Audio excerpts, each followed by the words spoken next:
La actividad del día de hoy, como las que hemos estado desarrollando, va a ser grabada. Entonces, a partir de este momento, todos nos peinamos porque vamos a salir bien guapos en la cámara, ¿verdad? Entonces, vamos a ser grabados.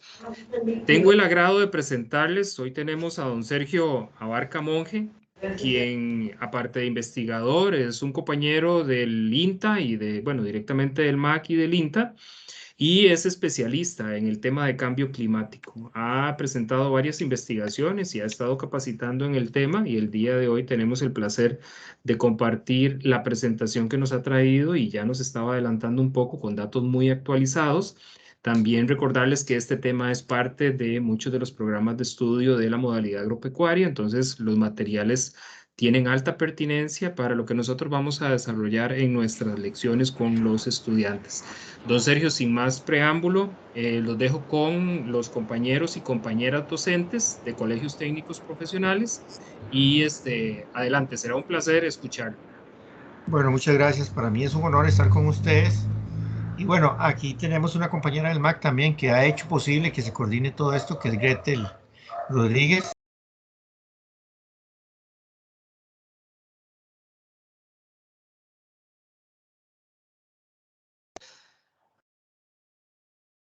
Don Sergio, creo que hay un problema con el audio. Podría ser que, voy a ver si estabas presentando a doña Gretel, perdón.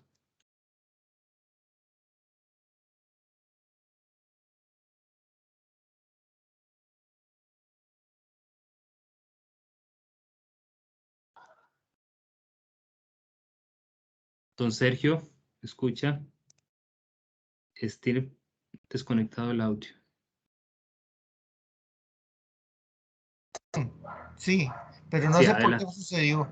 Sí, adelante, adelante. Disculpe. Bueno, quedé que también está Está- Gretel, que es una compañera que está con nosotros aquí y que fue la que hizo posible todas estas coordinaciones. Realmente agradecerle por esta razón. Bueno, hoy vamos a hablar un tema de cambio climático. Ese es, como bien dijo Minor, en lo que yo trabajo. Y bueno, para nosotros es un placer que ustedes, como compañeros del MEP, estén en esto, porque esto va a haber que difundirlo mucho para nosotros en el Ministerio de Agricultura.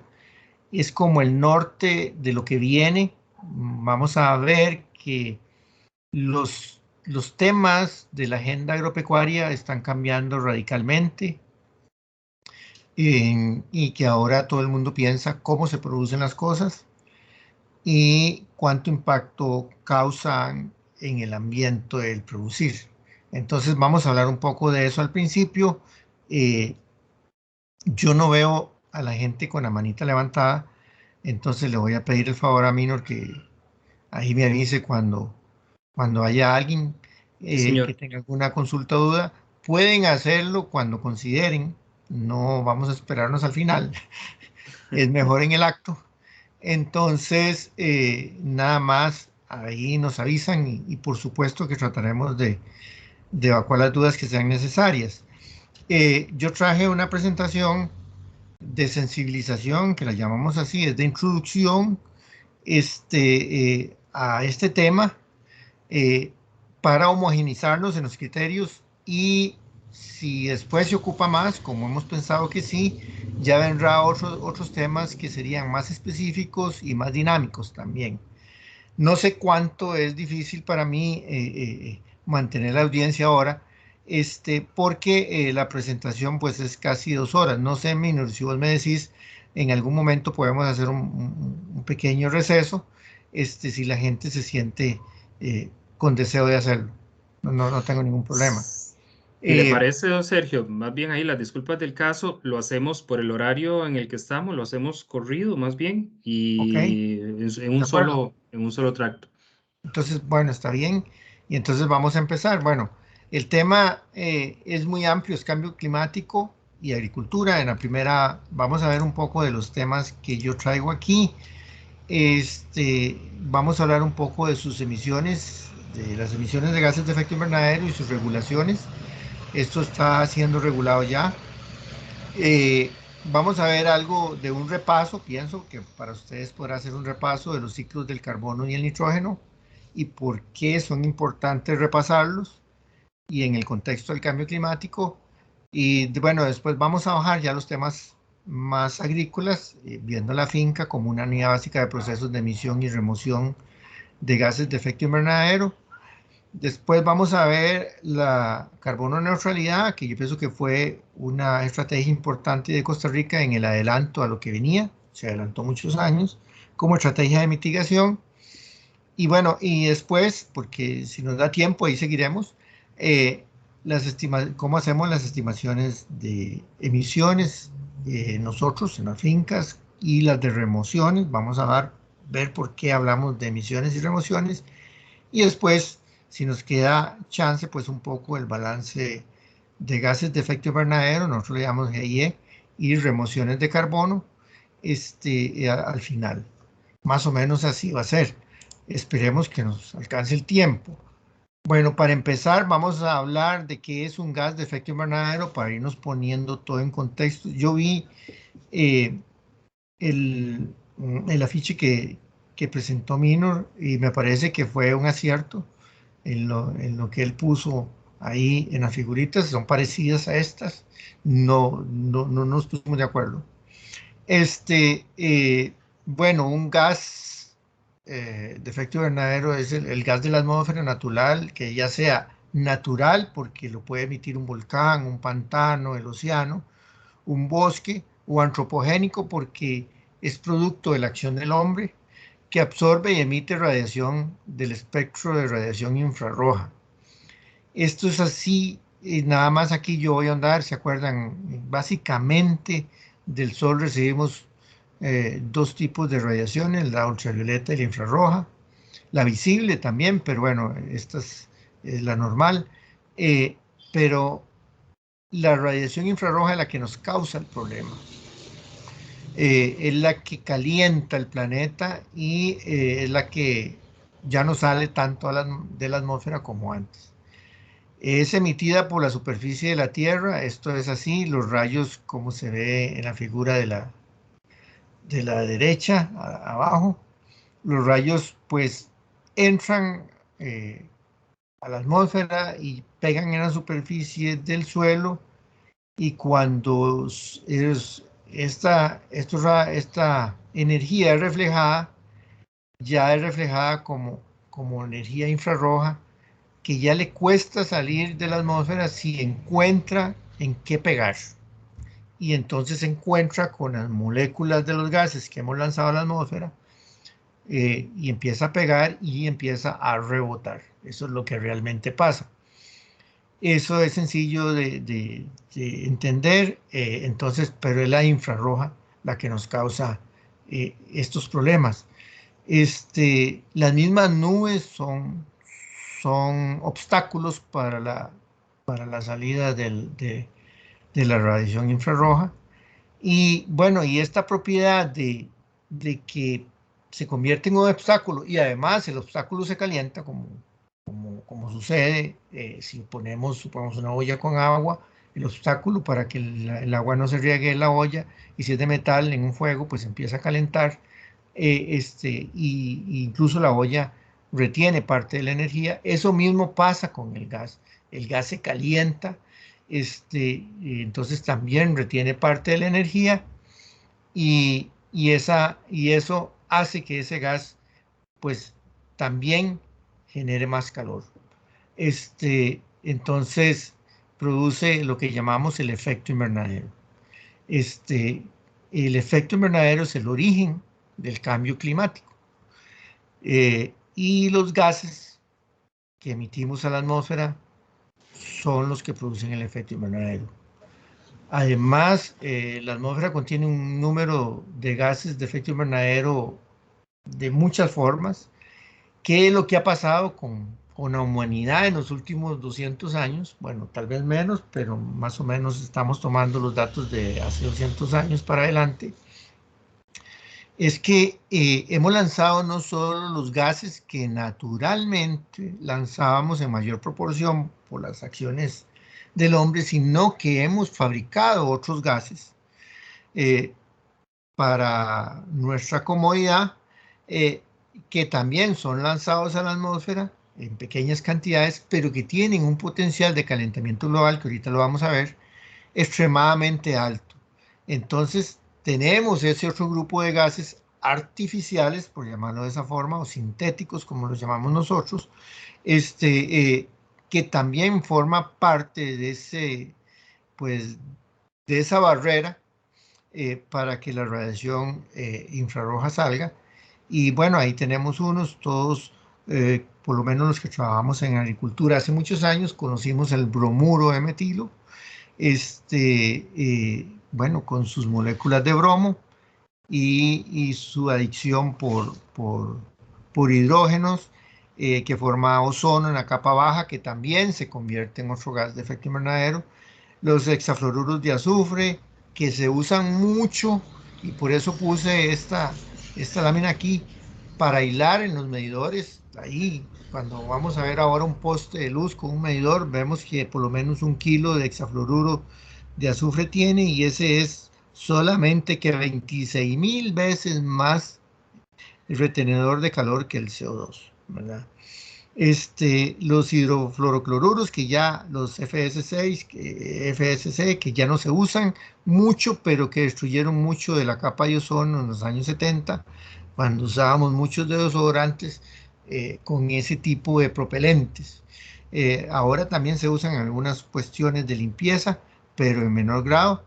Y bueno, eso es más o menos lo que tenemos. Otros gases que también forman barreras, es el mismo vapor de agua, el óxido nitroso, que bueno, es un gas natural, pero también se produce en forma artificial, el metano, que es natural, el ozono, que es natural, pero que cuando se destruyen otras moléculas de los gases artificiales, se produce en capas bajas de la atmósfera, y donde ocupamos el ozono es en las capas altas de la atmósfera. En las capas altas de la atmósfera, el ozono nos protege de la luz ultravioleta tipo B, que nos daña la piel, pero en las capas bajas de la atmósfera ya no nos protege, ya no es un filtro, y más bien se convierte en un filtro para la salida de ondas infrarrojas. Bueno, ¿por qué les quiero decir eso? Porque estos son los gases de efecto invernadero y son los que dan origen al calentamiento global y son los que dan origen al cambio climático. Ya para entrar en el tema del cambio climático con relación a estos gases,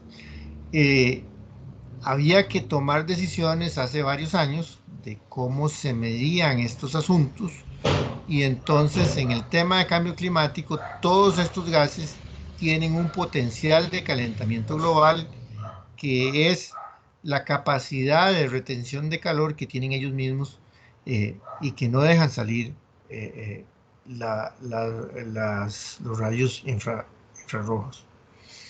Entonces, bueno, es muy común en la literatura ver el GWP en inglés, pero realmente nosotros en español es potencial de calentamiento global. Es una medida relativa de cuánto calor puede ser atrapado por determinado gas de efecto invernadero en comparación con el dióxido de carbono. Se tomó entonces arbitrariamente, por decirlo así, el dióxido de carbono como la unidad básica, como decir el metro, el colón. El dióxido de carbono es la unidad básica, y el potencial de calentamiento global puede ser calculado por periodos de 20, 100 o hasta 500 años. Pero normalmente en los inventarios de gases efecto invernadero y todo lo que se oye de cuánto aumenta los gases en el mundo es en función de CO2 equivalente a un horizonte de 100 años. Entonces, realmente todo se usa a un horizonte de 100 años, es el valor que yo puse aquí el más frecuente, pero realmente es el que se usa más. Hay divergencias y yo por lo menos tengo una que ahí vamos a ver en el camino. Entonces, ¿qué les quiero decir con esto? Un carro emite CO2 por la muffla del carro, y si emite 1 kilo, eso vale un 1 en potencial de calentamiento global. Pero una vaca emite metano por la boca, y por 1 kilo de metano es equivalente a 21 kilos de CO2. Pero también un señor fertiliza un cultivo con urea y emite óxido nitroso, y si emite 1 kilo de óxido nitroso a la atmósfera por vaporización del nitrógeno, entonces es equivalente a 310 kilos de CO2. Eso en base al potencial de calentamiento global. Entonces, estas medidas lo que hacen es poner todos como en una medida que se llama CO2 equivalente. Después vamos a ver que le vamos a poner una E al final del 2, o un EQ, que diga que es equivalente, porque, por ejemplo, el dióxido nitroso, el N2O, ni siquiera tiene carbono. Entonces, esa es la forma como se miden los gases de efecto invernadero en todo el mundo. Estos ya son reglas internacionales. Después viene una lista, por ahí la vamos a desplegar, y es fácil de encontrar en el sitio del Instituto Meteorológico Nacional, en la pestaña de cambio climático, todos los gases de efecto invernadero que usamos en Costa Rica y el potencial de calentamiento global que tienen cada uno. Eso el meteorológico lo hace cada año. Entonces, aquí vamos a usar principalmente estos 3 gases, que son los del sector agropecuario, ¿verdad? Aunque ya conocemos que hay muchos otros, como los refrigerantes, los propelentes, los de los medidores, y bueno, hay muchos otros gases más, muchos sintéticos que están teniendo una capacidad de retención de calor muy alta. Bueno, un ejemplo del potencial de calentamiento global a 100 años, como hace el Instituto Meteorológico, el Inventario Nacional de Gases, es, bueno, por ejemplo, lo que tenemos aquí en el dibujito de la derecha al final. Entonces, aquí las emisiones de metano por animal, y aquí una conversión. Nosotros andamos, en los animales nuestros, andamos por los 60 kilos por año. Entonces, 60 kilos de metano por 21, que ya sabemos que es el potencial de calentamiento global. Entonces resulta que una vaca puede emitir el equivalente de 1.2 toneladas o 1.260 kilos de CO2 equivalente. Ya le pusimos la E para decir que ya estamos usando la conversión. Esto es muy importante porque a veces vemos cifras muy dispares, y pues las cifras más abultadas van a ser, o las más grandes, cuando tengamos la E. Aquí es solo para seguir en el tema de la armonización de criterios. ¿Por qué estamos en esto? Bueno, es porque el mundo se empezó a calentar, y se calienta por los gases de efecto invernadero. Los que se emiten en mayor cantidad están en las gráficas. El que se emite en cantidades muy, muy, muy grandes, millones de veces más grandes que los otros, es el CO2, ¿verdad?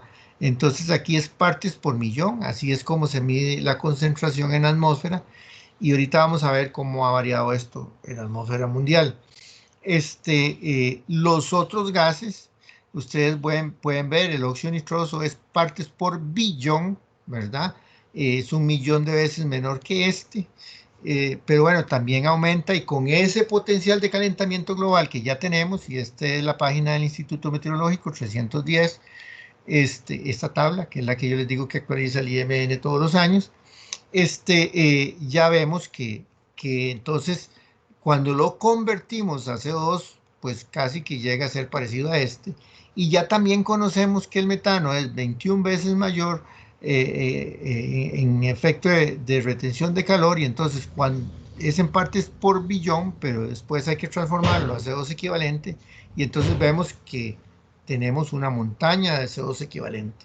Hay otros gases, como los que ya vimos, los hexafluoruros, los fluoruros, los refrigerantes, que también estos son sintéticos, son creados por el hombre, pero ustedes pueden ver el FS6, que les decía yo ahora, es un gas muy usado en la electricidad, 23.900 veces más retenedor de calor, que el CO2 normalmente, para que tengamos una idea de lo que estamos hablando, cada transformador del ICE o de la compañía que nos provee la luz en la zona donde estamos, tiene 1 kilo de ese gas como aislante, porque no se le puede poner TEC ni nada de esa cosa. Entonces ese gas es un aislante, es un gas inerte. Y bueno, cuando se revienta, se nos va la luz o oímos un ruido explosivo en un poste de la luz, posiblemente se están liberando 1 kilo de ese gas y es el equivalente a 23.900 kilos de CO2. Pero ¿por qué les digo esto? Bueno, porque es de la comodidad que tenemos hoy de reunirnos aquí, en esta forma como estamos hoy, gracias a que tenemos electricidad, ¿verdad? Entonces, eso es como el efecto antropogénico. Esta es la gráfica, es de NASA, es incluso para hoy, yo la volví a actualizar. Esto es cómo se ha incrementado el dióxido de carbono en la atmósfera. Como decíamos, se mide en partes por millón en los últimos años. Como pueden ver, desde hace 800.000 años, o sea, de hoy para atrás, hace 800.000, nunca ha habido tanto carbono como en forma de CO2 en la atmósfera como hay hoy. En 1950, ustedes pueden ver que había alrededor de 300 partes por millón. Acababa de pasar, hacía unos 10 años, la Segunda Guerra Mundial, que fue un pico de emisión. Ya cuando uno lo ve así como en chiquitito, habría que ir a extrapolar esta escala de aquí, ¿verdad? Y vean lo que ha subido en estos años. Eh, y, y ha subido demasiado. Si uno mide esta línea en relación a esto, ustedes pueden ver que esta línea es sumamente alta en un corto periodo de tiempo, en tiempos geológicos, y que entonces pues realmente estamos ante un problema serio en términos de que no sabemos qué irá a pasar. O sea, hay un nivel de incertidumbre muy grande sobre lo que está sucediendo, y por eso es las noticias, a veces alarmistas, pero realmente sí hay incertidumbre. Bueno, como nos toca ver un poco el tema de la participación de los gases de efecto invernadero en la agricultura, pues yo tomé esta gráfica. Es vieja, pero está buena todavía. Mm, Todos estos procesos de la agricultura emiten gases de efecto invernadero, ¿verdad? La producción de animal, el estiércol de los animales, los fertilizantes, la producción de fertilizantes, las quemas de las áreas agrícolas, el arroz anegado, que emite mucho metano, la combustión de energía fósil para todos los procesos agrícolas, e incluso la irrigación emite eh, mm, gases de efecto invernadero, todos medidos, como ya vemos aquí, con la E como CO2 equivalente. Y ahora, algo nuevo que estamos poniendo aquí, se me olvidó poner una lámina, pero bueno, si nos volvemos a reunir se las pongo, de MT, que se llama megatoneladas. Resulta que las cantidades de gases que estamos lanzando son tan grandes, mega es 10 a la 6, que tenemos que usar ese tipo de nomenclatura, como lo usan los programadores en computación. Entonces nosotros hablamos de kilo, de mega, de giga y de tera, toneladas o gramos, ¿verdad? Entonces es en esa magnitud que estamos hablando de emisión. El otro tema es que a la par de este cuadro está este otro.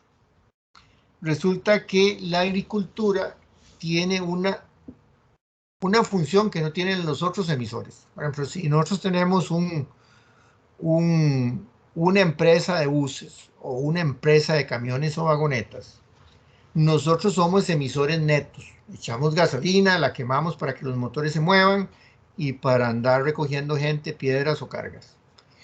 Y ese es el negocio de nosotros. Somos emisores netos. Pero en la agricultura no es tan así. En la agricultura somos emisores, como lo vemos aquí, pero también somos capturadores de carbono y retenedores de carbono, dos conceptos. Capturamos y retenemos, pero no necesariamente capturamos y retenemos en la misma proporción, y después lo vamos a ver. Eso se debe principalmente a que todas las plantas fotosintetizan y entonces capturan el CO2, ¿se acuerdan? Por el tema de la fijación de la luz en compuestos orgánicos, de estructuras carbonadas. Entonces, eso nos hace un poco diferentes del resto.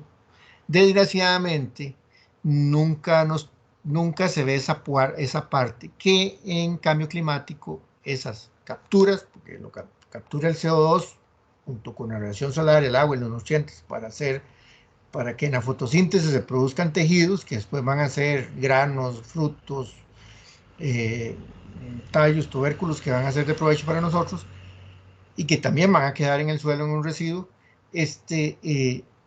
Esa parte no se toma en cuenta, esa parte pues captura y retiene, vamos a ver que son tiempos diferentes, y a esa gran parte le llamamos remociones de carbono de la atmósfera, pero esa parte no se ve mucho en agricultura. Nos meten como también en el tema de solo los emisores netos, ¿verdad? Entonces, eso es por diferentes razones, podemos discutirlas más adelante, pero eso es algo que es muy importante. Entonces, dependiendo cómo hagamos la agricultura y cómo hagamos las cosas en relación a todos estos insumos, pues vamos a tener una huella de carbono del producto agrícola eh, pues más honda, diría yo, en términos del peso que tendría esa huella, o menos honda, o incluso no tendríamos huella en algunos casos. Entonces, eso es lo que realmente pasa con agricultura y principalmente con agricultura tropical. Bueno, antes de seguir y ahondando también en las formas de cómo se mide todo esto, aquí estamos como en las primeras de tanteo, hay que recordar el tema de los ciclos biogeoquímicos. ¿Se acuerdan? Aquí vamos a recordar dos ciclos: el ciclo del carbono y el ciclo del nitrógeno, porque ya vimos que, bueno, dos de los gases principales, el CO2, tiene un átomo de carbono, y el metano tiene otro, y el otro que tiene un átomo de nitrógeno, dos átomos de nitrógeno, es el óxido nitroso, y que estamos hablando de ellos. Bueno, aquí solo recordar algunos asuntos relacionados con los ciclos para que después no nos cueste entender el asunto. Es que los elementos químicos son esenciales para la vida y tienden a circular en la biosfera. Biosfera es de 5 kilómetros para abajo, o más bien 5 kilómetros de la superficie terrestre para arriba, incluyendo el mar, ¿verdad? Todo lo que hay ahí, los gases, la tierra, el mar. A través de vías características que van desde el entorno de los organismos y de nuevo a los organismos y de nuevo al entorno. El entorno es el océano, la tierra, la atmósfera. Y los organismos pues somos nosotros y todos los seres vivos que habitamos el planeta. Entonces, puede entenderse como un reciclaje de nutrientes para nosotros aquí en agronomía, yo soy agrónomo, o como le dicen los químicos, un pilar de la primera ley de la termodinámica, que se acuerdan que decía que la materia no se destruye, solo se transforma. No se crea ni se destruye, solo se transforma. Entonces, esa es en base a esa ley. Y todo ciclo, esos son solo recordatorios, tiene dos componentes. Tiene un componente que es la reserva o almacén o depósito, que no es biológico, pero que es amplio y se mueve lento. Ya hablamos, el suelo, el mar, la atmósfera, no es biológico. El suelo, quitándole la parte biológica, y el mar, pues también, que es el agua, y el suelo, pues la roca.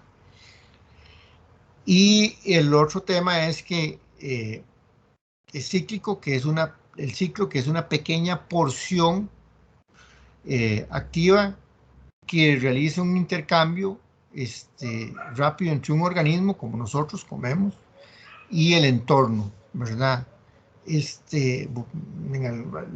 También tenemos nuestros desechos, e incluso nosotros nos morimos y después vamos a volver a ser elementos químicos. Entonces, eso es como lo que sí tenemos que tener claro, es muy, muy básico. El otro tema, desde el punto de vista de cambio climático, que tenemos que tener claro con los ciclos, es que desde el punto de vista ecológico, los ciclos se dividen en dos. Los de tipo gaseoso, para los cuales la reserva está en la atmósfera y en los océanos. Tipo gaseoso, nosotros vamos a hablar de gases, casi solo de gases. Y los de tipo sedimentario, donde la corteza terrestre es la reserva, ¿verdad? Eso es, cualquier ciclo tiene esas condiciones. En ambos casos se requiere de energía de algún tipo para mover esos ciclos, ¿verdad? Y entonces ya viendo los ciclos, entonces ya podemos entender un poquito más esto. Estos procesos de los ciclos biogeoquímicos son de esta forma. El grandote que vamos a ver, partiendo desde la era de los dinosaurios, es uno de los ciclos, es un ciclo lento, pues con todo lo que pasó desde hace millones de años, desde el periodo carbonífero, donde la atmósfera tenía 36% de CO2 entre los gases, incluso se medía en porcentaje, bueno, se estima que se hubiera medido en porcentaje, en partes por millón, y por eso estos árboles eran tan grandes, y yo diría así, como decimos aquí en Turrialba, estos bichos también son tan grandes.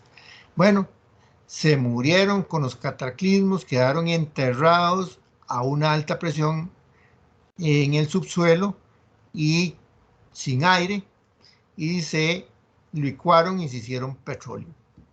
Y así fue como se limpió la atmósfera para que llegáramos los mamíferos y las otras especies que ocupábamos menos cantidad de CO2 en la atmósfera y más contenido de oxígeno. Entonces, ahí estuvo bien, ese petróleo estaba ahí. Para la vida como la conocemos desde hace 100.000 años, pues era lo bueno. Pero el hombre encontró que si los traía y sacaba petróleo y movía con ese petróleo, que es energía, porque son esqueletos carbonados con hidrógeno, perdón, que es lo que ocupamos para que se queme, explote y haya energía para movimiento, de ahí se podía mover el mundo. Se popularizó el uso del combustible fósil y realmente lo que estamos pasando nosotros es como la materia no se crea ni se destruye, solo se transforma, estamos pasándola de un estado más sólido o líquido, semilíquido, a un estado gaseoso, y la estamos pasando de almacén, estamos pasándola de la corteza terrestre a la atmósfera donde nos hace daño. El problema de todo esto es que son ciclos. En algún momento, no sabemos cuántos millones de años durará y si nos darán tiempo al planeta, porque nosotros no, de que este ciclo se vuelva a cerrar en algún momento. Digo yo, porque hay otros ciclos más estelares que podrían hacer que no se dé. Pero lo que sucedió fue que el ciclo se rompió, porque ya no hay dinosaurios, o ya no van a haber, o van a haber hasta dentro de miles de millones de años. Entonces, eso es lo que sucedió. Entonces, ¿qué es lo que está pasando? Como se rompió el ciclo, el CO2 se está acumulando en la atmósfera, no tiene salida. Este ciclo no tiene salida, ya dejó de ser un ciclo por el momento, por millones de años. Eventualmente nunca lo volverá a hacer. Y entonces tenemos los otros ciclos, los ciclos rápidos, que son el intercambio de los seres vivos con los gases que hay en la atmósfera. Bueno, y ahí tenemos las plantas. Empezamos ese ciclo muy fácil con la fotosíntesis, captura CO2, también produce un poco de respiración, produce biomasa, que la usamos para muchas cosas, para alimentarnos nosotros, para producir muchos bienes y servicios de nosotros, de los bosques también, nos alimentamos, supuestamente deberíamos de tener un buen reciclaje, ¿verdad?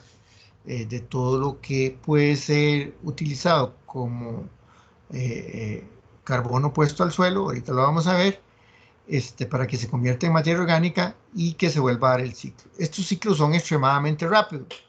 ¿Cómo cuánto es rápido? Bueno, si sembramos un laurel o un pilón o un gallinazo, un árbol forestal autóctono, nativo de nosotros, que también puede ser otros exóticos, como la teca, la melina o el eucalipto, pues van a durar, digamos, en los exóticos más rápido, 20, 15 años ese ciclo, desde que se sembró el palo hasta que cortamos el palo o lo quemamos. En los árboles nuestros más lentos, 40, 50 años. En el bosque, cientos de años. En una lechuga, de un mes, ¿verdad? Es el ciclo.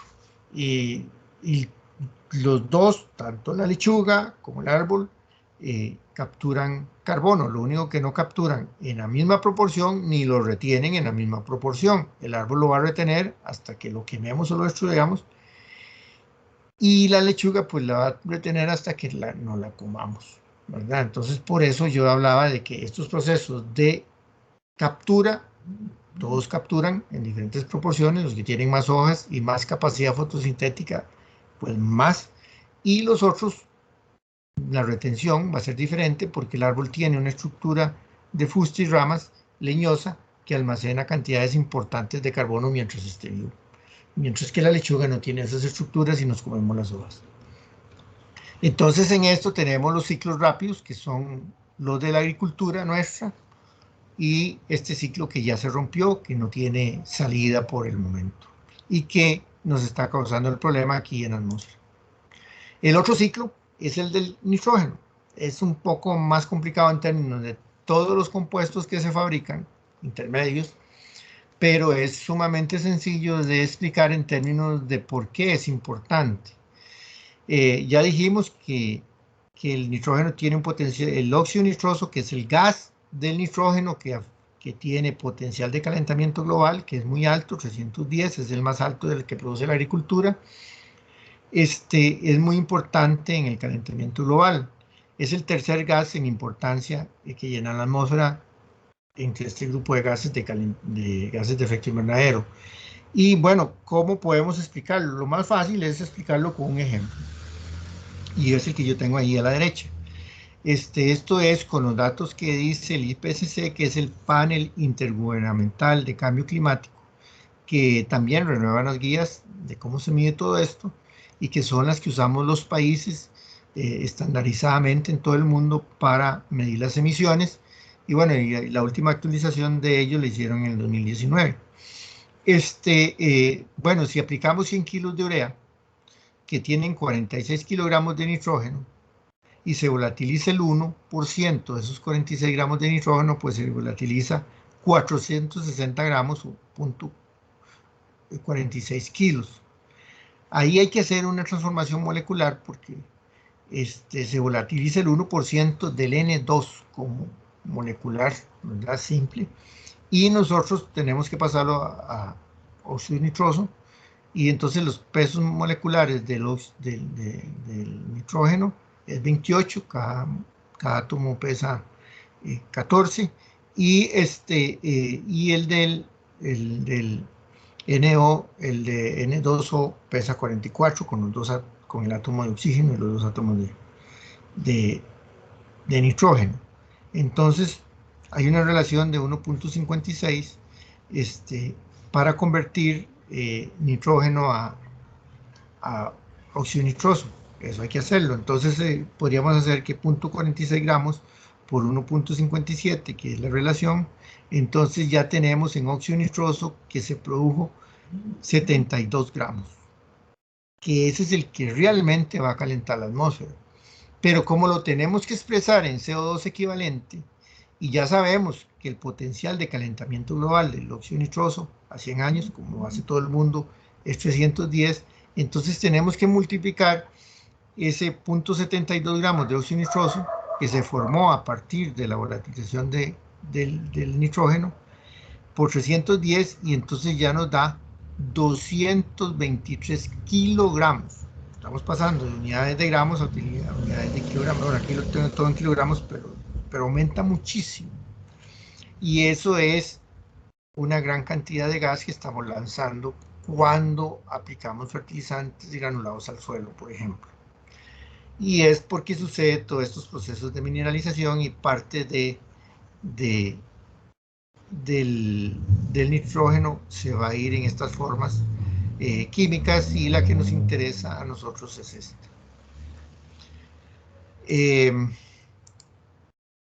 Ya como sabemos todo eso, ahora podemos entrar más en el contexto de cambio climático, dejar un poco el tema de los gases de efecto invernadero, como ir en un proceso de transición. Bueno, entonces ahora, como ya sabemos que hay muchos gases de efecto invernadero, que todos están haciendo una barrera en la atmósfera, que todos calientan diferentes, y que hay muchos procesos en el mundo, tanto antropogénicos producidos por el hombre para su bienestar, o naturales, que emiten esos gases y que algunos son parte de ciclos y otros no son parte de ciclos.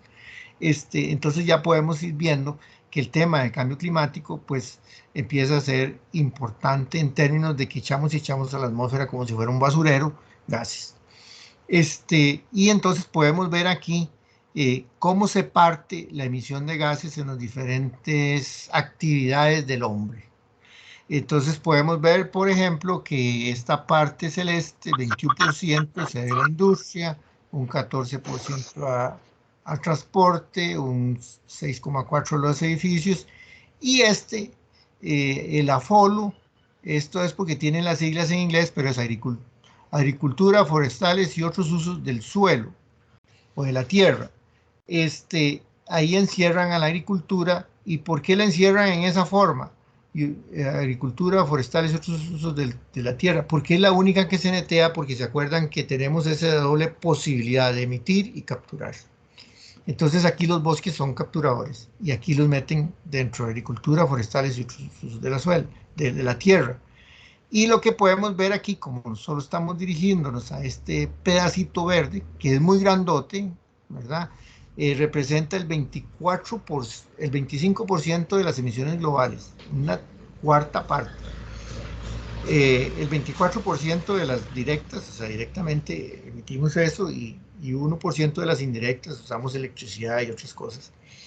De las emisiones globales antropogénicas, las emitimos nosotros como seres humanos, y para la agricultura y la alimentación del ser humano. Las otras la producen en las otras áreas de la industria y el quehacer humano. Y entonces nos tenemos que repartir como esa carga, ¿verdad? Y ahora ustedes oyen muchas noticias de lo que, bueno, porque oyen tantas noticias siempre entre la segunda quincena de septiembre hasta la primera semana de noviembre. Se dan todas las noticias de cambio climático, unos más rimbombantes, otros menos. ¿Por qué? Porque en noviembre empieza, a finales de noviembre empieza la conferencia de las partes de la Convención de Cambio Climático de la ONU. Todos los años sucede esa reunión. ¿Quiénes son las partes? Las partes son los gobiernos, aunque quién sabe si ya son los gobiernos, porque ya hay mucha empresa que se mete ahí, pero bueno, por lo menos van delegados de los gobiernos. Por ejemplo, ¿quién va de Costa Rica encabezando la misión por ley? El ministro de Ambiente. Y dependiendo de los temas que se vaya a tocar, tiene chance de llevar algunos, 2 o 3 expertos en los temas que se vaya a tocar, porque por supuesto el ministro no es especialista en todos los temas ambientales. Y si no, ahora en línea, ya casi nadie tiene que bajar, nada más se conecta y le dicen qué decir. Pero bueno, y este año se lleva a cabo en Glasgow, un lugar de Escocia. Y bueno, el año pasado no hubo, era en Glasgow, pero no se dio por el tema de la pandemia. Y eso ha sucedido por los últimos 25 años. Esta COP se llama la COP26 porque es el año 26 de celebrar estas reuniones desde que pasó la Cumbre de la Tierra en Río de Janeiro. Entonces, eso es más o menos lo que está pasando ya en el cambio climático. para entrar más en el tema nuestro de la agricultura y específicamente irse metiendo en el tema de la ganadería. ¿Por qué, por qué la ganadería es tan cuestionada por estos asuntos? Porque ya dijimos que una cuarta parte de las emisiones es para la agricultura, bueno, para todos los usos de la tierra, también los forestales, pero casi la mitad es la producción animal. Y aquí estamos hablando de la producción animal, la de gallinas, la de ovejas, la de cerdos y la de vacas. Y todas las demás que hayan, porque en otros países, pues también se han domesticado otro tipo de animales. Entonces, todos esos animales de uso humano, o de agentes de producción, están encerrados en esta estadística y ustedes pueden ver que, ahí disculpen, pero que la fermentación entérica, o sea, las vacas, todos los que emiten metano por el hocico, pues son los grandes emisores en relación a sus excretas y en relación a la agricultura, ¿verdad? Entonces, estos son diferentes modelos que se hicieron para saber si todos los modelos dan parecidos, pues ustedes pueden ver que aquí pues son muy parecidos. Entonces, la fermentación entérica y la gestión del estiércol, que se da más en animales estabulados y no en animales en pastoreo, y la fertilización nitrogenada son las actividades que más aportan emisiones de gases de efecto invernadero producto de la agricultura. Ya para entrar así por especies, como ya sabemos que entonces son los animalitos los que producen mucho gas de efecto invernadero del que se le asigna a la agricultura, pues entonces tenemos aquí que en el mundo son los bovinos de carne, vacas y búfalos, los que emiten más, seguidos de los bovinos de leche, que son más eficientes, los cerdos, bueno, aquí son bovinos de carne, son vacunos, pero aquí están otra vez, estos son bovinos también. Aves de corral, pequeños rumiantes, cabras, ovejas, y otras aves de corral que se usan patos en otros lados. Entonces, la actividad bovina aporta el 65% de las emisiones de gases de efecto invernadero del sector pecuario, que es el 12% del 25% del planeta. Así más o menos estamos. Entonces, por eso tiene una gran importancia y un gran peso y todo el mundo le pone cuidado y pues nosotros trabajamos en eso. Ahora vamos a entrar en otro campo, vamos a dejarlo por ahí parqueado para ir entendiendo un poco de la dinámica de cómo se trabaja esto en el cambio climático. Aquí hay un tema que es importante, que el cambio climático, para su comprensión, la Convención de Cambio Climático la dividió en 3 grandes áreas. Entonces se habla de mitigación, que es la reducción de gases de efecto invernadero, los 3 principales ya los conocemos, y la captura y retención de carbono, que ya sabemos qué es el concepto.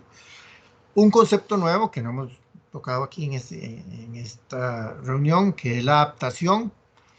¿Qué implica la adaptación? Es que miren, así todos apaguemos la computadora en este momento y quedemos a medio palo para no gastar más energía, y que paremos todos los carros y que paremos todos los aviones y todos los procesos productivos y nos muramos todos de hambre en el mundo se va a seguir calentando por 10 o 20 o 30 años más. El frenazo no es como en raya, por decirlo de esa forma. Entonces, como tampoco va a pasar eso, no parece ser, y acaba de salir el 6º informe de cambio climático de la IPCC, que vaya a enfriarse el mundo a un nivel como el que ocupamos para que la vida siga igual. Entonces, no nos queda más chance que adaptarnos. Y por eso, ya dentro de la convención, hay un gran apartado, y es todo un grupo de trabajo, el tema de adaptación. ¿Y cómo se define adaptación? Son los ajustes a los sistemas de producción, cualquiera que sea, en este caso pues la agricultura, para aumentar la resiliencia. Ya todo el mundo usa esa palabra, pero hace un tiempo no se usaba, ante el cambio climático. La resiliencia, ustedes van a buscar en un diccionario viejo, se usaba más para el tema de las aleaciones entre dos metales. El cobre con el hierro, para hacer el bronce y el carbono y todo eso. Para hacer aleaciones de metales. Es una palabra de la minería. Pero se tomó ahora como la resiliencia es como la capacidad de mezclar cosas para poder adaptarnos al cambio climático. Y entonces ahora pues realmente se define como la resistencia que tendríamos ante el cambio climático que ahora ya dejamos de hablar de gases de efecto invernadero, que es que la meteorología mundial está cambiando. Ya no llueve igual, ya no neva igual, ya no son los mismos periodos de sequía. Entonces, eso es producto del efecto invernadero y de los gases de efecto invernadero que ya vimos hace un rato. Entonces, no nos queda más que adaptarnos. Y que también vamos a estar sometidos a más inclemencias del clima. Y entonces hablamos de la vulnerabilidad de los sistemas productivos a los eventos meteorológicos extremos, cuando se vienen las inundaciones en el caso de nosotros o las sequías, ¿verdad? Pero acaba de pasar una tormenta de polvo en Brasil, algo nunca visto. Y bueno, ese es otro evento extremo meteorológico. Entonces, también, dependiendo de las actividades del hombre, las actividades de consumo del hombre, tenemos que esto se liga con asuntos de mercado, porque todos estos gases se producen porque tenemos que trabajar para vivir. Entonces la mitigación es de interés global, es el del interés más global que hay en este momento, tal vez junto con el COVID, y está ligado al mercado de productos. ¿Por qué?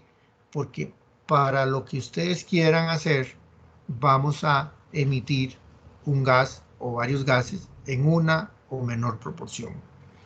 Ejemplo de esto que ha pasado en el reciente pasado cercano. Ahí alguien que trabajaba en la televisión indicó que ellos no emitían gases, pero que los productores, los ganaderos sí. Hubo que demostrarle que una computadora, y por ahí viene también que un equipo de grabación ya emitió el gas cuando lo hicieron, emitió toneladas de gas en fábricas chinas para hacer ese producto. Entonces, no es cierto que hay productos que no emiten. Y bueno, el otro asunto es la adaptación, que es de importancia local. ¿Por qué? Porque somos a los de Turrialba, los de Puriscal, los de Heredia, que nos va a cambiar el clima y se nos va a hacer cuadrito la vida. No importa que seamos agricultores o no seamos agricultores, porque va a llover y se va a caer un terraplén en el camino, porque va a haber una avalancha que nos va a afectar la casa. Entonces, ese es de importancia local porque va a ser a cada persona, en cada sitio y en forma diferente, cómo nos va a afectar el cambio climático y vamos a tener que usar muchas formas de adaptación. Y bueno, en la producción de bienes y servicios está relacionada con la competitividad, que va a ser más caro producir realmente. Y en el otro tema es de gestión de riesgos. Esto realmente en la convención se llama pérdidas y daños. En Costa Rica es que tenemos una ley de gestión de riesgos, que es la ley de emergencias, como todos le decimos, y se relaciona más con las pérdidas de la producción debido al clima, pero son las pérdidas de todo tipo. Que alguien que hace manufactura con telas no pudo poner el embarque en Limón porque se cayó un terraplén en la ruta 32, producto de una gran avalancha, y entonces no pudo llegar a tiempo con el embarque y el barco se fue y perdió. Eso está pasando también. Entonces no son solo los agricultores los que pierden.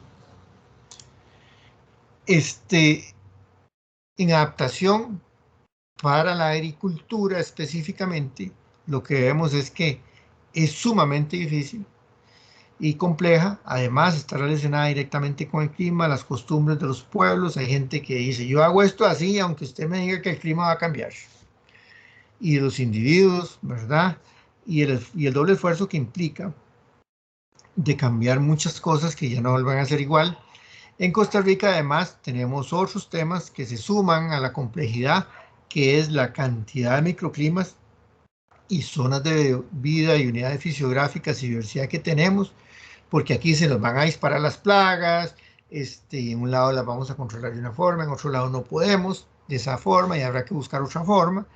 La misma plaga, si estuviéramos en, no sé, en la Patagonia Argentina, donde hay millones de kilómetros de la misma condición, pues no hay mucho problema, pero aquí en 2 kilómetros cambiamos casi subimos 100 metros y ya cambiamos en punto 6 la temperatura promedio del día y entonces ya implica una cosa diferente en un tramo tan corto. Entonces eso nos va a hacer muy difícil todo el tema de la adaptación en la agricultura. Bueno, en estas primeras etapas ya no es tan primera, ya tenemos éxitos en adaptación también.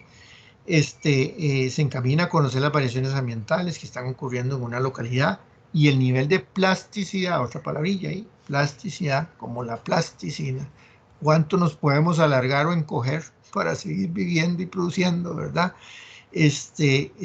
Para soportar estos efectos del clima. Esta es solo una gráfica de cómo se han venido acercando los huracanes, es vieja, es hasta el 2013. Que nos golpean. Antes era muy raro oír que un huracán llegara a una costa mexicana, que si no les pegan más aquí, en el Pacífico, pero ahora se ha vuelto común. Y bueno, y en el Atlántico, pues tenemos la temporada de huracanes en la que estamos ahora, pero lo que están viendo es que los huracanes se vienen más hacia el área continental y especialmente en el fenómeno de la Niña. Entonces, esos son elementos del clima. Ahora cuesta más predecir el niño y la niña, que son efectos que no están relacionados con el cambio climático directamente, pero que estamos viendo que se están haciendo más difíciles de predecir y que se están haciendo más frecuentes. Y que se puede presumir que es producto del cambio climático. ¿Cómo medimos nosotros el tema de la adaptación y cómo sabemos si el clima está cambiando? Bueno, estas son curvas, campanas de Gauss, para los que tienen más experiencia en estadística. Estas son como las campanas de que usan los estadísticos para medir las colas y las probabilidades de las colas que sucedan. Bueno, pero es muy sencillo. El clima tenía un promedio, que es y tenía una variación o varianza, que es esta. ¿Qué está pasando? Que entonces en una zona, y lo vamos a ver ahora, llovía 3.000 milímetros, ¿verdad? Pero ahora llueve 3.300, se corrió el promedio y entonces posiblemente se corrió la curva. Entonces ya este extremo, el extremo izquierdo, ya no va a ser tan frecuente, pero posiblemente el extremo derecho va a ser más frecuente y era donde eran torrenciales aguaceros. Llovía 500, antes cada 200 años llovía 500 milímetros en un día y producía una catástrofe, ahora es cada 30 años. Eso es lo que nos quieren decir estas gráficas, ¿verdad?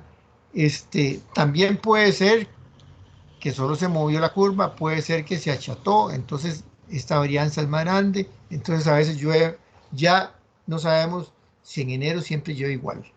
No, es que ahora no sabemos si va a ser sequía o no. ¿Por qué? Porque esto se nos hizo más ancho, ¿verdad? O se nos está yendo para un lado la curva, y entonces siempre llueve o siempre hace sol, ¿verdad? Esas son las cosas que tenemos que medir y cómo está pasando. Algunos ejemplos que yo les traigo, bueno, este es Turrialba, que tiene información porque está el CATI, que tiene desde 1942 una estación, entonces es muy fácil tomar datos, ¿verdad? Y entonces empezamos a ver que aquí empezó a llover más. Por ejemplo, en junio de este año llovió 1.200 milímetros 24 horas y bueno, tuvo una catástrofe, ahí salimos por tele, pero no porque ganamos un premio. Y bueno, y también las varianzas están cambiando. También, entonces ya podemos hacer una gráfica como esa. ¿Se acuerdan de las gráficas de la IPCC que nos dicen, miren, midan que las curvitas sean parecidas? Bueno, ya en Turrialba no son parecidas. Ya los promedios cambiaron y también el promedio se corrió. No solo se corrió estas son las varianzas y se corrió el promedio, ¿verdad? Entonces ya tenemos esa variación y bueno, entonces ya el clima nos empezó a cambiar. ¿Y cómo nos afecta eso en la agricultura? Pues resulta que Turrialba era una zona cafetalera, ya no lo es.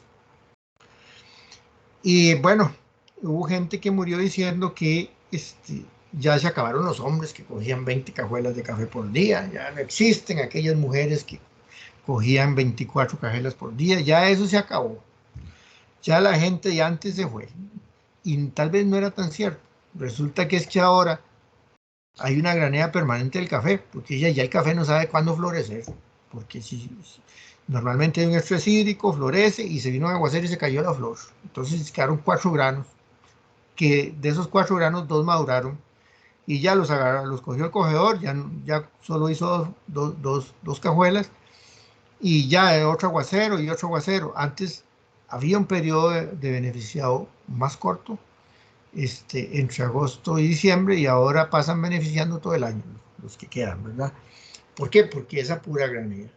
¿Por qué? Porque ahora ya llueve más frecuentemente que antes, no necesariamente en la misma intensidad siempre, pero ya eso genera un problema. Este es aquí cerca, Juan Villas, que también tiene una estación meteorológica. Esto lo hacemos con la voluntad de los que tengan, y se puede hacer para cualquier pueblo que tenga algunos años de información. Esto solo en lluvia, pero se puede hacer para cualquiera, y vamos a ver. Pues Juan Viñas es un enclave azucarero.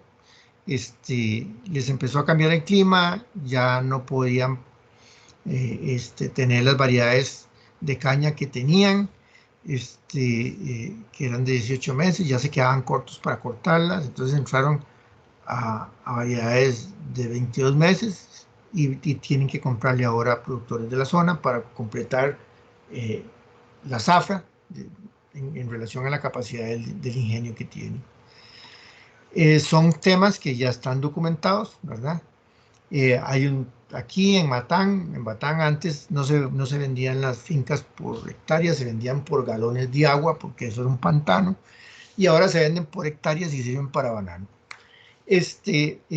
Porque también cambió el clima, se hizo más predecible y ahora es prácticamente uno de los cantones más bananeros. Anteriormente se pensó que iba a ser uno de los cantones más arroceros. Y bueno, eso es lo que está pasando con el clima. Esto es en Amure, una zona indígena que también está pasando lo mismo. Voy a ir pasando rápido. Este es uno en la zona seca. En Guanacaste lo que está pasando, estos son en Cañas, es quizás la serie más larga de tiempo que hay en precipitaciones. Y bueno, y así ha venido cambiando el clima en Cañas, y lo que se piensa es que pues Cañas va a hacerse cada día más seco, ¿verdad? Entonces, si estamos pensando en Cañas, tenemos que pensar en una forma de adaptación, y si estamos pensando en Matina, en otra, y si estamos pensando en Juan Viñas, otra, y seguramente estamos pensando en Puriscal, en San Carlos, o en Pérez Celedón, o en Golfito, es en otra. Y por eso se dice que la adaptación es como un traje a la medida, hay que hacerlo para el sitio, ¿verdad? Y por eso se ocupa mucha gente trabajando en adaptación. Esto es en corredores, en Mamonchino. O sea, se da en cualquier cultivo, hablamos de caña, de café, de ganado, Mamonchino. Ellos en Mamonchino pues hay un pequeño grupo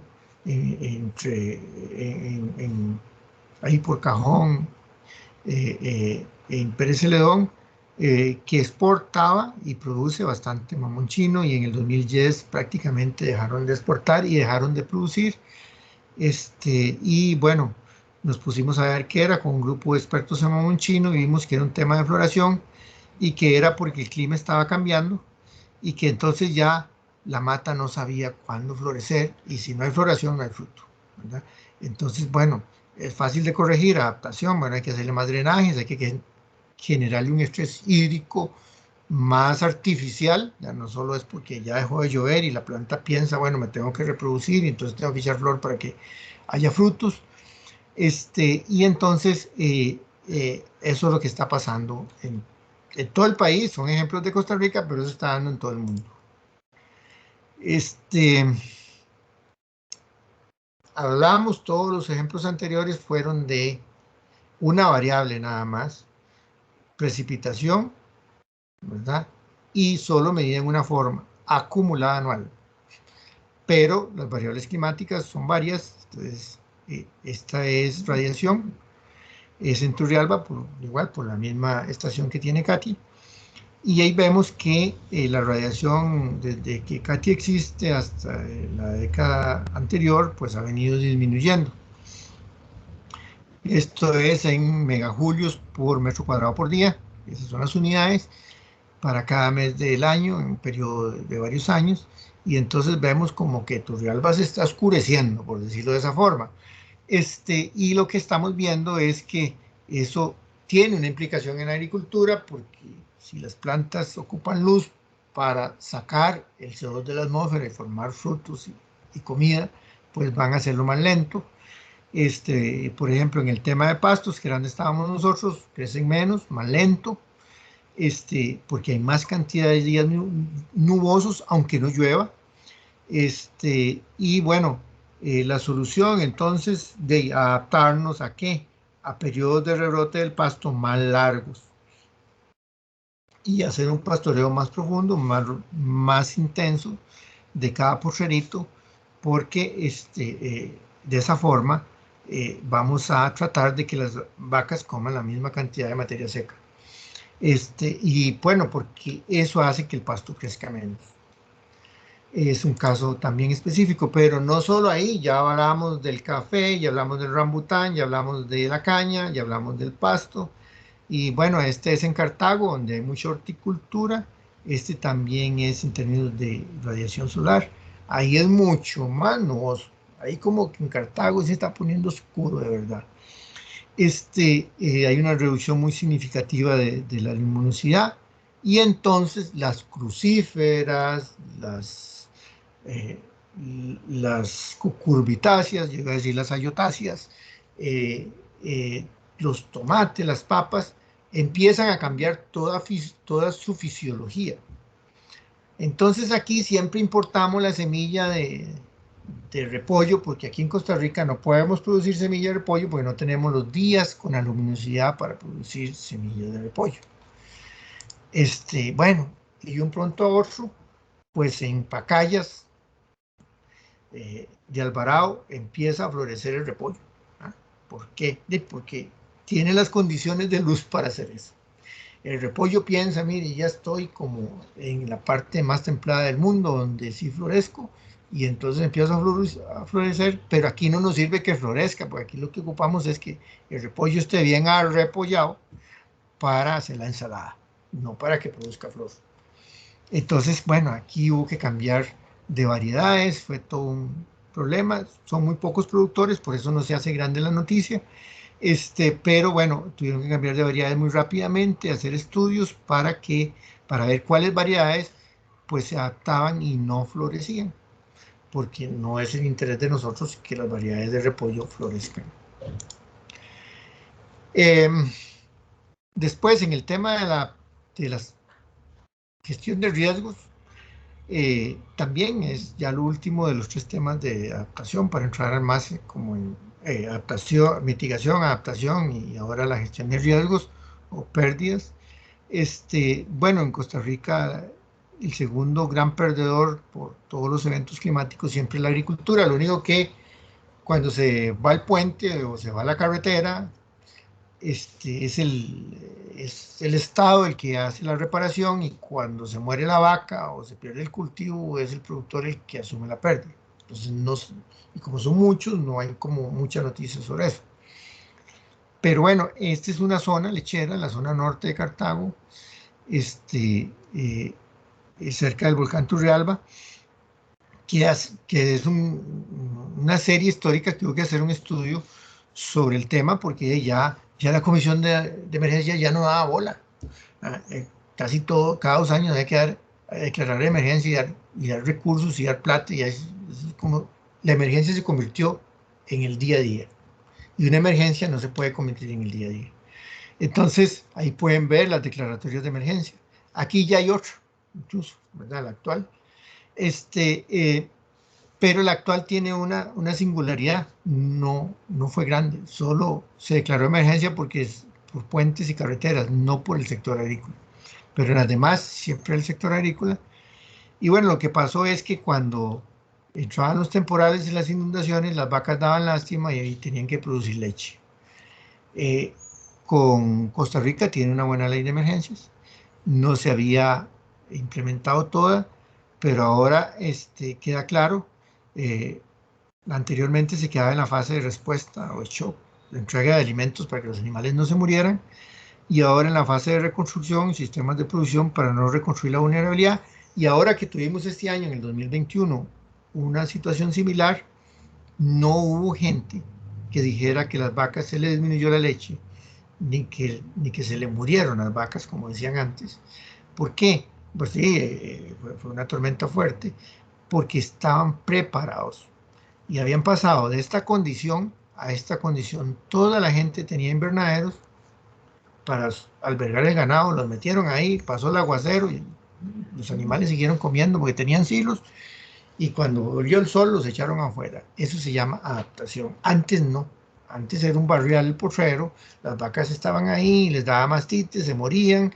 Eso, no digo que toda la gente esté así, pero sí les puedo contar que hay 376 invernaderos de 500 personas afectadas en el 2016. O sea, que ya no fueron afectadas.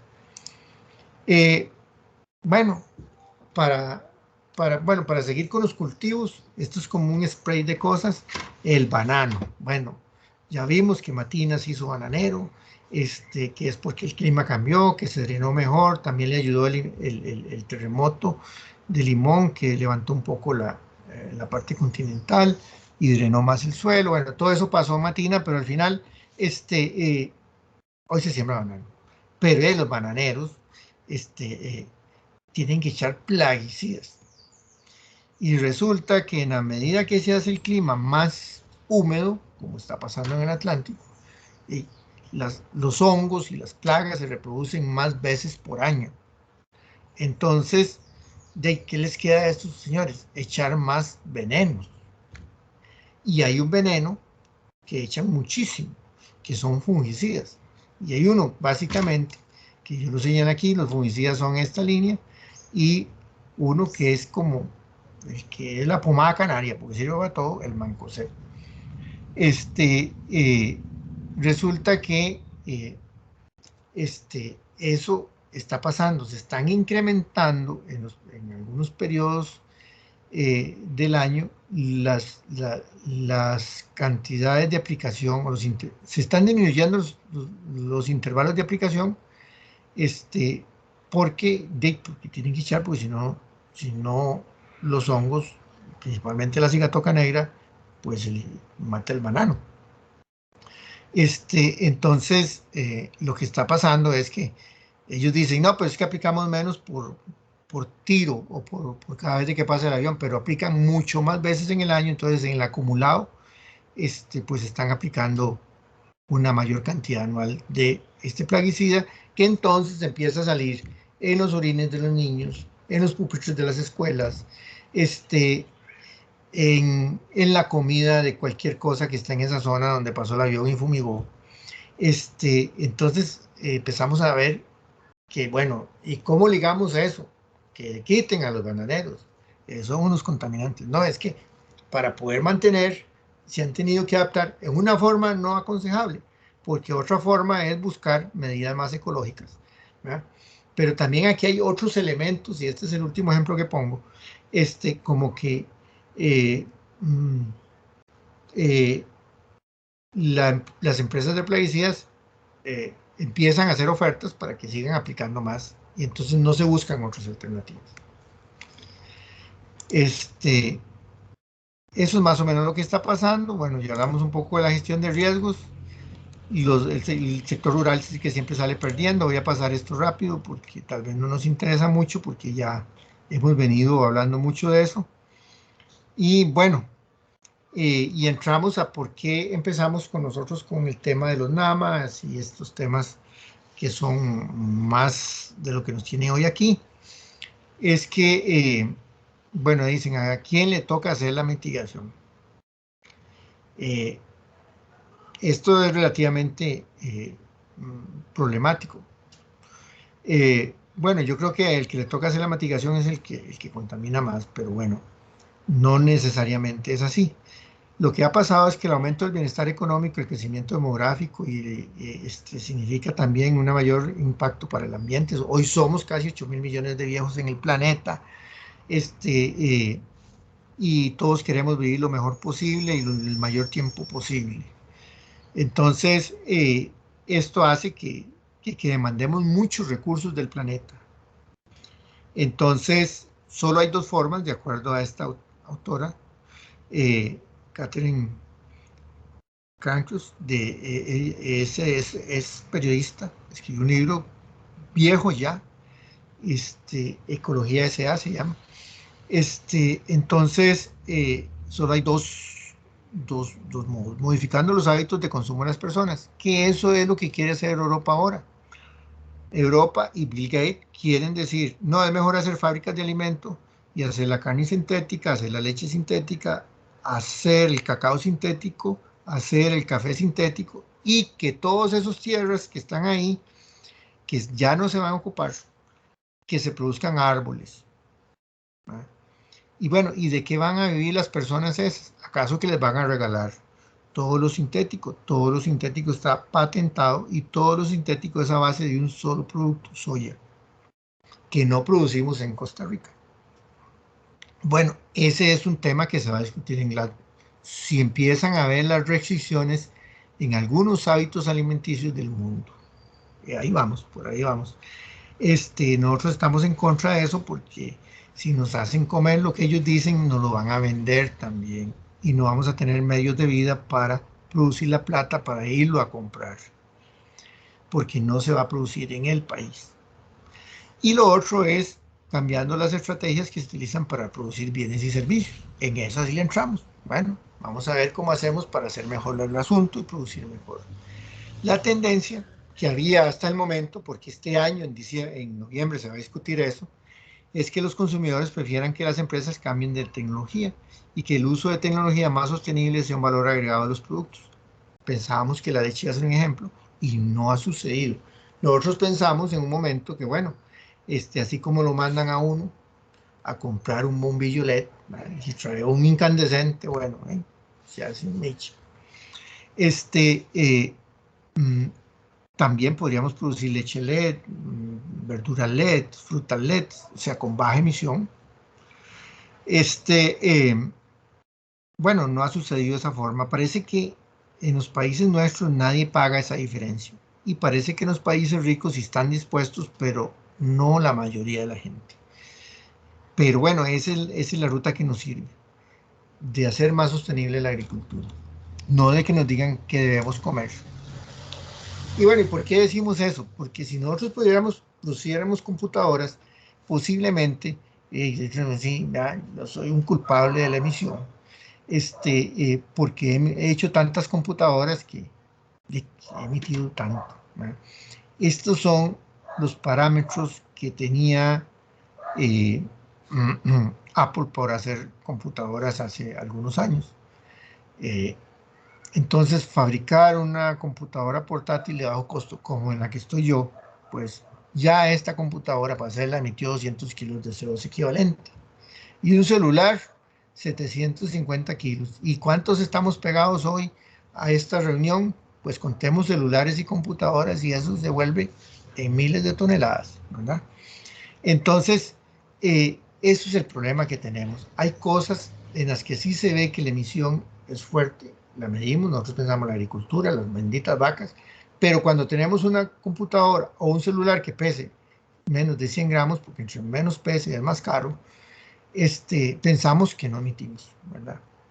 Pero no, ya alguien emitió en China o donde lo hicieron, en Corea, en Estados Unidos, ya eso se emitió, ¿verdad? Lo mismo sucede con carro. Todos los productos y servicios tienen una huella de carbono, que sea en la elaboración del producto o cuando lo consumimos, es otra cosa.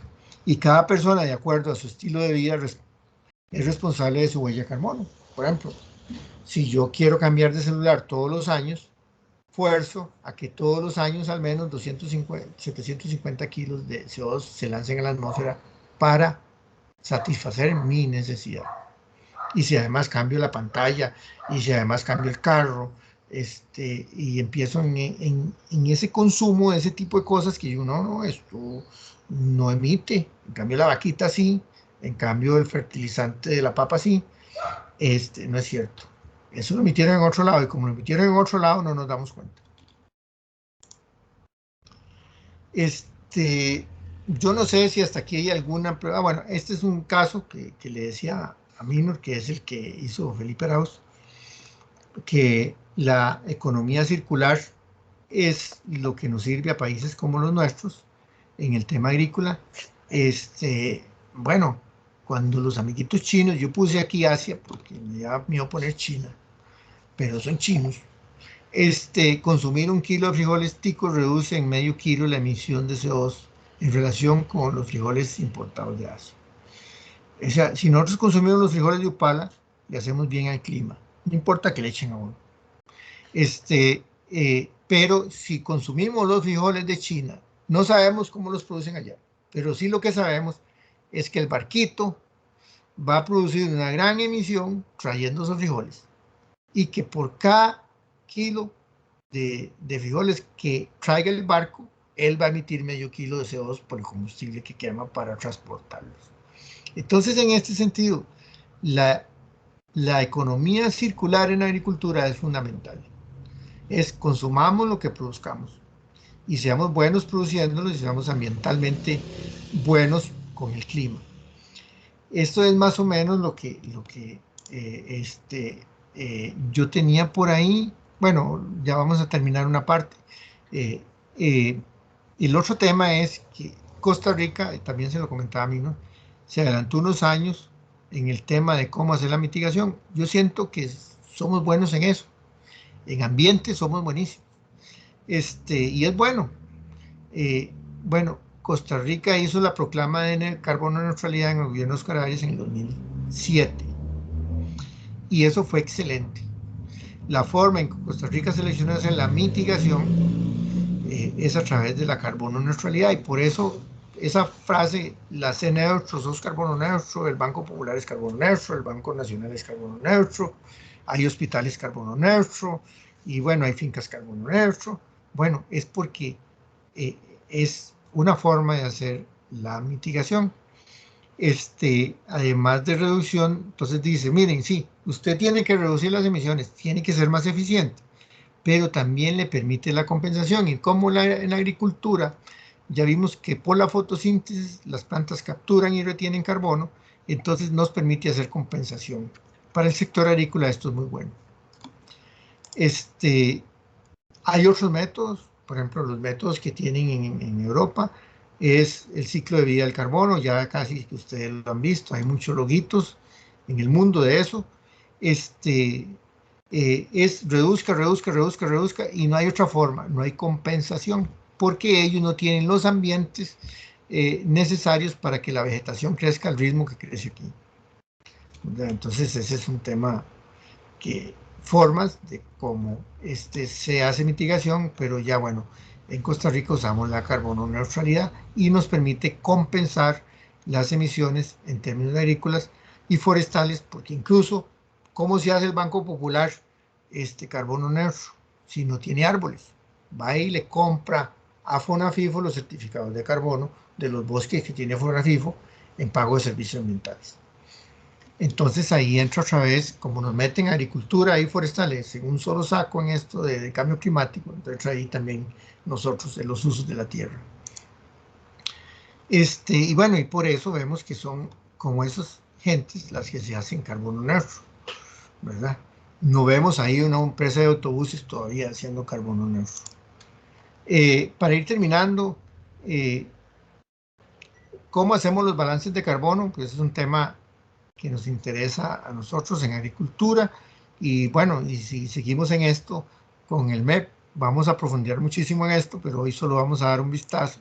Este es un cultivo de caña de azúcar, es un ingenio aquí en Costa Rica, y este es de un trabajo de un colega nuestro, bueno, dos colegas, pero uno que trabaja con el INTA y otro que trabajaba en el AICA. Es cómo se fracciona el carbono en la producción de caña de azúcar. Del que captura la planta. ¿Por qué la caña de azúcar? Porque la caña de azúcar es la planta que más rápido captura carbono en el mundo. Es extremadamente eficiente en capturar carbono. El problema es que no tiene un tallo duro como de un árbol para retenerlo, ¿verdad? Pero su tasa fotosintética, que tiene un metabolismo que se llama C4, ahí a los que les gusta más la fisiología vegetal, ¿se acuerdan de que es un compuesto estable de 4 carbonos? Es el primer compuesto después de la fotosíntesis. En el caso de la caña es el ácido málico. Entonces, eso es por eso la toman. Bueno, y en Costa Rica es una actividad importante la cañera. El 21% del carbono que capturó la caña en una zafra quedó en las raíces de la caña y en el campo, que se van a empezar a pudrir y va a quedar ese carbono almacenado ahí, y que si lo mantenemos ahí porque hacemos un buen labor de suelo, eso se va a ir aumentando, y es mejor tenerlo en el suelo que tenerlo en la atmósfera. Y después resulta que los cañeros, y ahí es donde viene el asunto, queman el 42% del carbono en la biomasa del bagazo para producir su propia energía. Entonces, aquí el cuestionamiento era que si eso era contaminación o no. Pues no es contaminación. Es contaminación cuando el cañal de la par de la casa de uno se lo incendia para quemarlo. Eso sí es, pero es por otro asunto, no por los gases de efecto invernadero. Es por todo el problema que trae mal local. ¿Por qué? Porque es un ciclo biogeoquímico corto.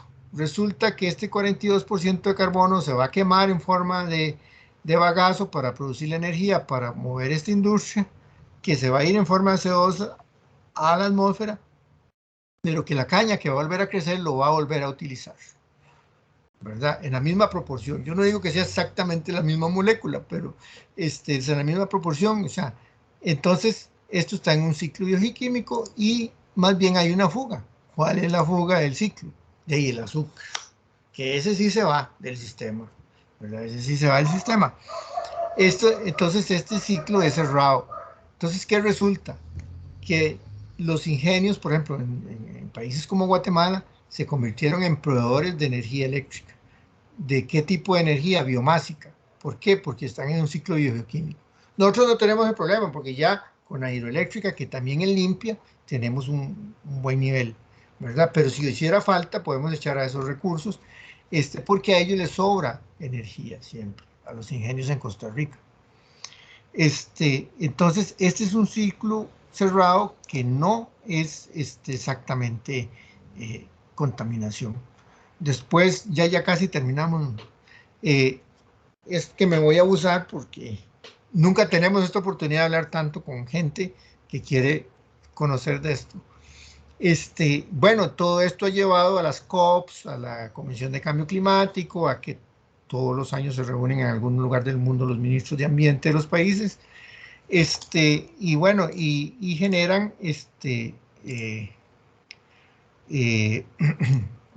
perdón, tengo que irme para atrás, generan, voy para adelante, ya me perdí,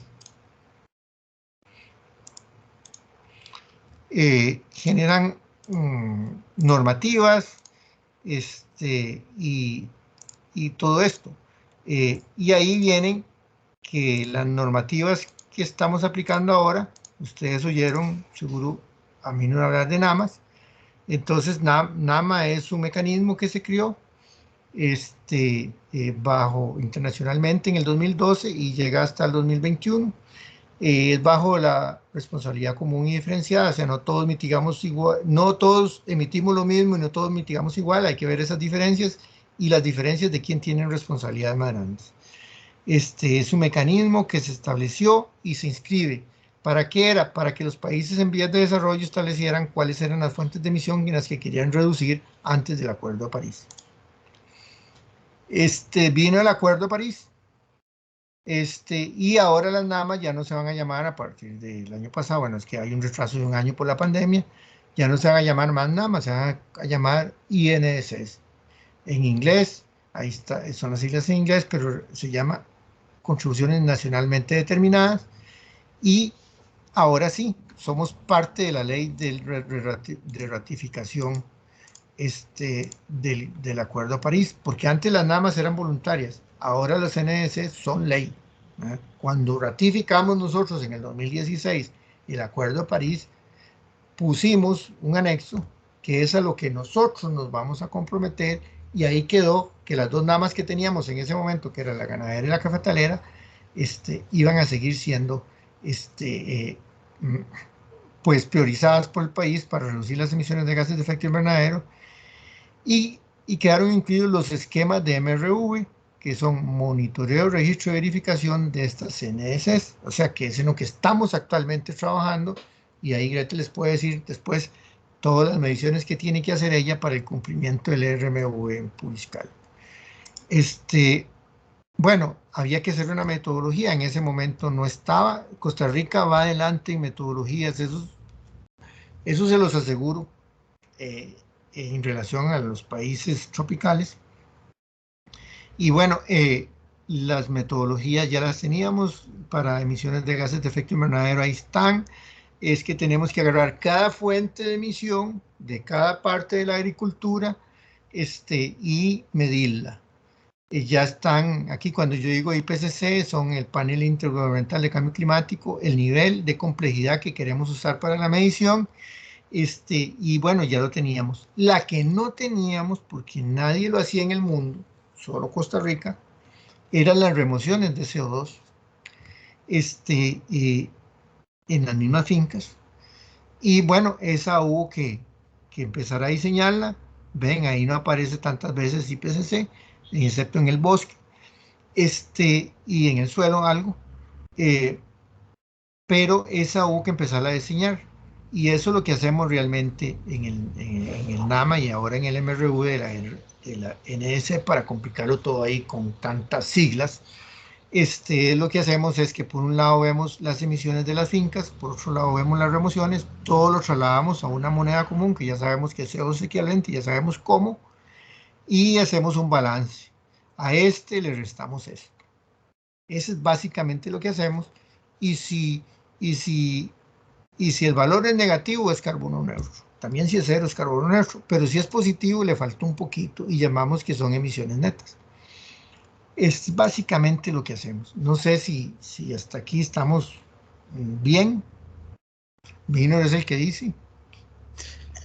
Creo, don Sergio, bueno, primero que nada, ha estado bastante bien y creo que por el tiempo andamos bastante cercano. Más bien, si le parece, podemos abrir como un espacio de preguntas y a mí me gustaría hacer un par de comentarios de lo que estuviste hablando. Claro. Bueno, mientras yo voy hablando, tal vez los compañeros, si alguno está por ahí, puede hacerlo en el chat o puede levantar la mano.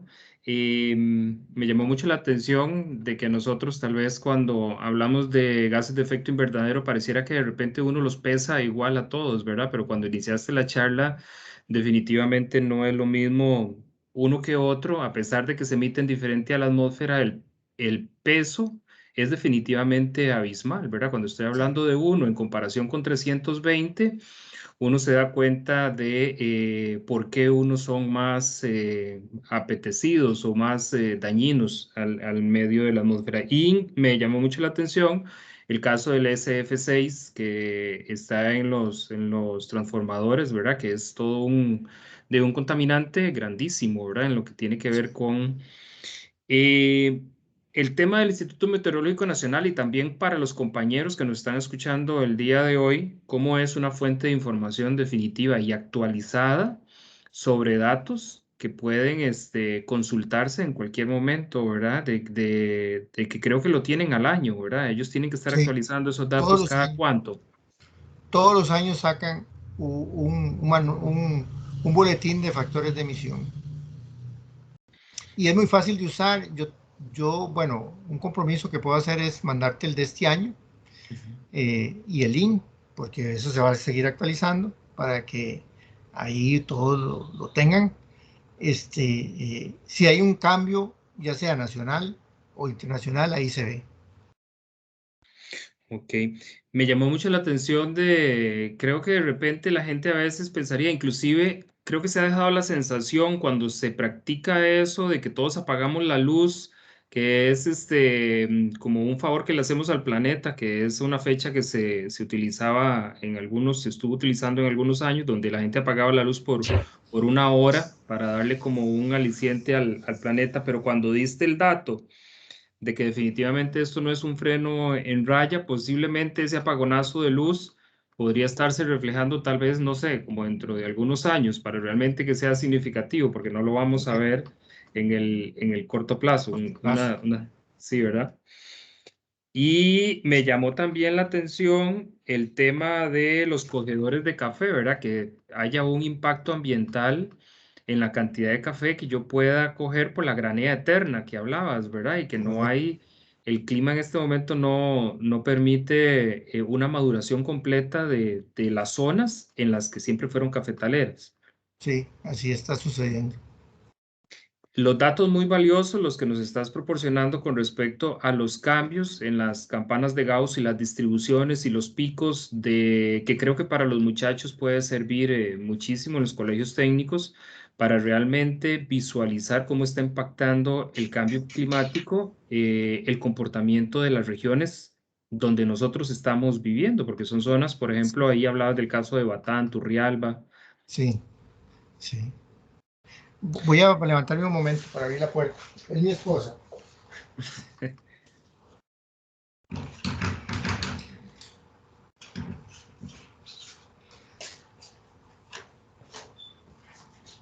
Es mi esposa que también es maestra, entonces acaba de llegar. Y el último, dentro de todas las cosas que apuntaste, me llamó muchísimo la atención de que también haya un efecto de evapotranspiración por la menor radiación, ¿verdad? Definitivamente las plantas no tienen la capacidad de estar sacando el agua que está cayendo, producto de que estemos recibiendo menor radiación.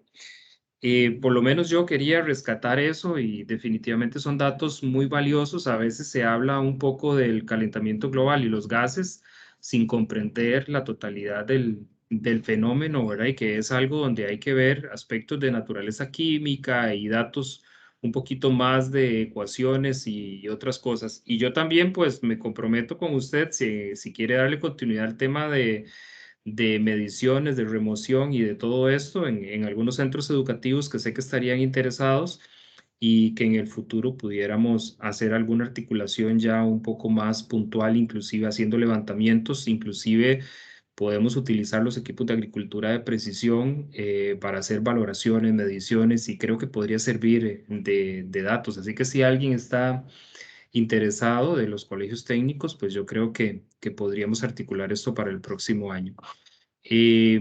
Más bien, don Sergio, si usted quiere hacer como el cierre, yo de mi parte agradecerle a usted y agradecerle a los profesores y a las profesoras que estuvieron el día de hoy acá. La información, recordarles que va a quedar grabada tanto para nosotros como para el Ministerio de Agricultura y Ganadería, si en algún momento quiere disponer de la información. También la lista de asistencia, que es un dato importante saber quiénes estuvieron el día de hoy por acá. Entonces, le doy la palabra para que nos cierre tal vez con un mensaje importante bajo esta temática y agradecerle nuevamente a usted y por supuesto a doña Gretel que estuvo por ahí atenta a toda la reunión. Adelante. Bueno, no, muchas gracias a ustedes por haberme invitado. Eh, Como decíamos, este es un tema muy amplio y hemos dado un vistazo así muy general. Podemos entrar, como decías vos, a cosas más específicas, ya de trabajos bonitos. y que pueden ser de impacto a nivel local, de cómo medir cosas, ¿verdad? Eh, y yo digo medir cosas porque podemos medir el clima, porque podemos medir cuánto carbono tiene un árbol, porque podemos medir cuánta metano está emitiendo una vaca.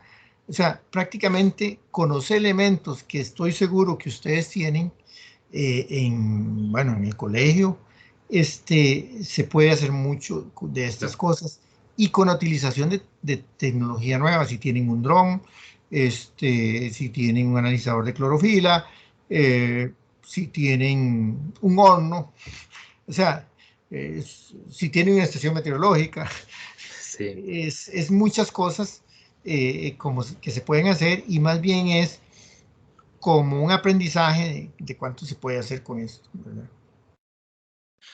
Y contarle también que, bueno, y a los compañeros que iniciamos con un proyecto de parcelas permanentes, que es un paso también, ¿verdad? En la medición de carbono a nivel de sistemas que tienen componente forestal en el Colegio Castro Ver, ahí en el Pacífico Central. Y el 6 de este mes vamos a estar en el CTP Corredores montando otra parcela permanente con los compañeros del Instituto Tecnológico y que esto sea pues también un paso pequeño, ¿verdad? Que se puede ir dando en lo que son mediciones de esto que usted está diciendo, Sergio, que es la determinación de cuánto carbono tiene un árbol, cuánto carbono tiene una parcela, y eso puede extrapolarse para obtener datos interesantes en las fincas de los colegios técnicos. Entonces creo que todo viene a cerrar como un círculo de información muy importante que nos podría dar parámetros muy bonitos. Muchas Hay, gracias, hay, Manuel. hay en el chat hay un mensaje Muy bien, vamos a ver. es sobre que sería muy bueno que ustedes tuvieran estaciones meteorológicas. Excelente, yo estoy de acuerdo, ¿verdad? Ojalá pudieran, yo no sé si pueden, Sí, sí o se si la puede. cobija alcanza, pero porque ese es el gran tema, ¿verdad? Pero sí es muy bueno. Vieras cómo ayuda no solo a las labores de la gente del colegio, que posiblemente que sí, sino a la comunidad en sí. Hemos tenido problemas como estos. No se puede declarar emergencia porque no se sabe cuánto llovió. ¿En Sí. dónde? En una zona indígena, en una zona normalmente muy alejada, en corredores, no sé, en Laurel. Y ustedes están en prácticamente todo lado, igual que nosotros casi. Y entre más estaciones meteorológicas hayan, más posibilidad de conocer las variaciones del clima hay. Y cuando hay emergencias, poder decir si ocurrió, miren, llovió más de lo normal. Eh, bueno, yo lo veo desde ese punto de vista, pero ustedes lo pueden ver de un punto de vista más didáctico y relacionar cosas, producción de cosechas de algo.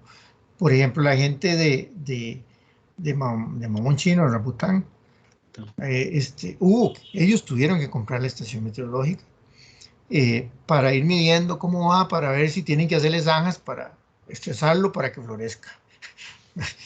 Cosas de ese tipo es lo que se está viendo. Y ahora una estación meteorológica es un equipo de sensores Sí. conectado a una computadora, ¿no? Ya no es un montón de tarros como era antes. MISID Bueno, hizo muchas gracias. recientemente a través de Fitacori una donación de estaciones meteorológicas a ganaderos a nivel. Nosotros fue que cuando ya llegamos a la solicitud ya las habían repartido hacía como unos meses, pero fue un proyecto muy interesante. Tener esas ubicaciones creo que sería muy importante tanto para el MAC como para el MEP, ¿verdad? Y los colegios Sí. técnicos. Y no, no, ya no lo entretengo más. Muchísimas No, gracias, don no, Sergio, y con mucho muchísimas gusto. gracias a Bueno, todos y a todas por el espacio.